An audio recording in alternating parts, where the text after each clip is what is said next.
Hello there, welcome to my podcast and where I talk about football related issues, happenings within the world of football at the moment. And this is Perspective from Oba.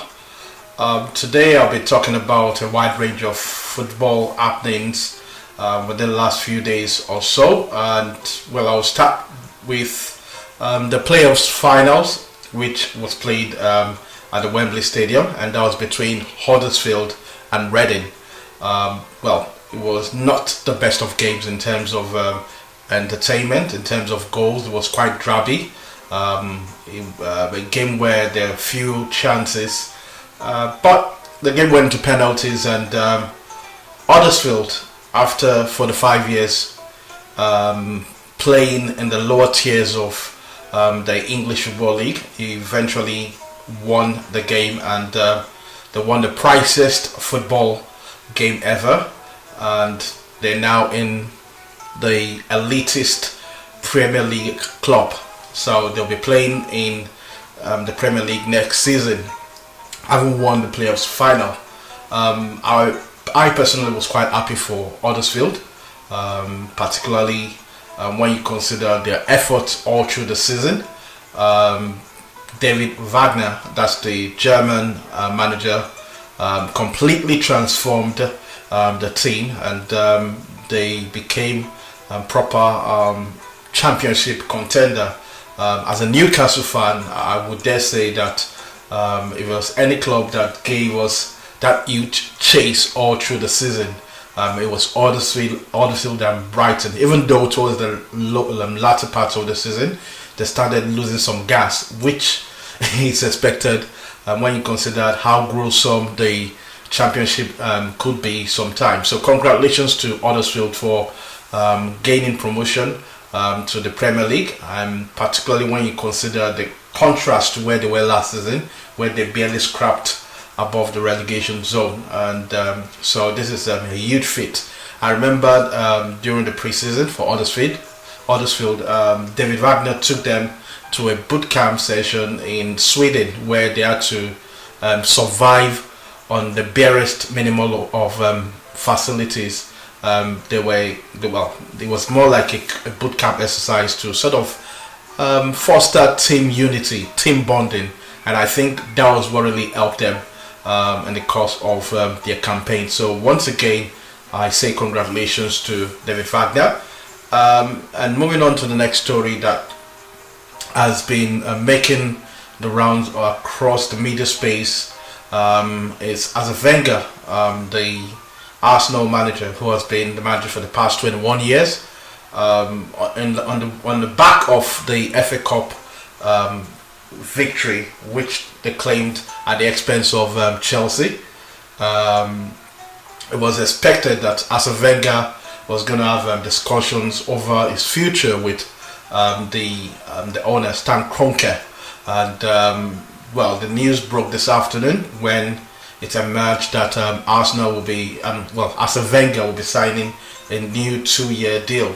For Arsenal fans who, some cross-section of Arsenal fans who have been singing the Wenger out song, you've got Arse Wenger for the next 2 years. Now, some fans believe that as long as Wenger remains, they wouldn't win the major titles, i.e. I'm talking about the Premier League Cup and the UEFA Champions League, because they felt that, he's sort of past it at this particular point in time. But who knows?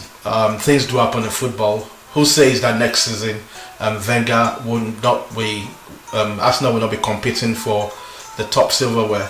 I think personally, if Arsenal can be consistent, when you take into consideration their last few games prior to the end of the season, which spill over into the FA Cup finals, you realize that they played very good football. They were quite aggressive, and if they can keep that all through the season, who says that Arsenal cannot challenge for the titles? So Arse Wenger is going to be staying. and it's a case of they now have to rally around the manager and support him and chart the best way forward. Obviously, I should expect that they should be having a busy summer. I mean, there's been news surrounding the future of Alexis Sanchez, who probably is arguably their most influential players. Well, that we'll know in the course of the days. There are rumors, there are news flying around that Man City are looking to bring him into the team. But I mean, nothing certain yet, so we just wait for the next few days to know the course of action. And another news that's been making rounds is Herrera, the Manchester United midfielder, who has stated that it will turn down the offer from Barcelona this summer to remain at Manchester United, which I think is a huge and a very good boost for Jose Mourinho as they prosecute their ambition in the UEFA Champions League, and also possibly to mount a title challenge for the Premier League next season. So that's a very good one for Andrew Herrera and for Manchester United football family. And another news that seems to have broken is the Leicester winger, and I'm talking about Algerian Riyad Mahrez, who is said to have handed in a transfer request at Leicester City.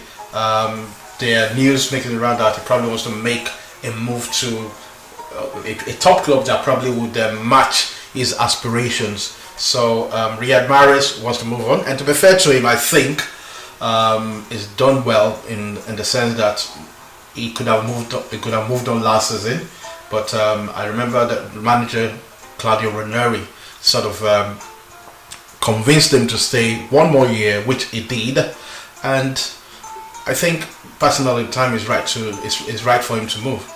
So I wouldn't really hold anything against him if he did move this summer.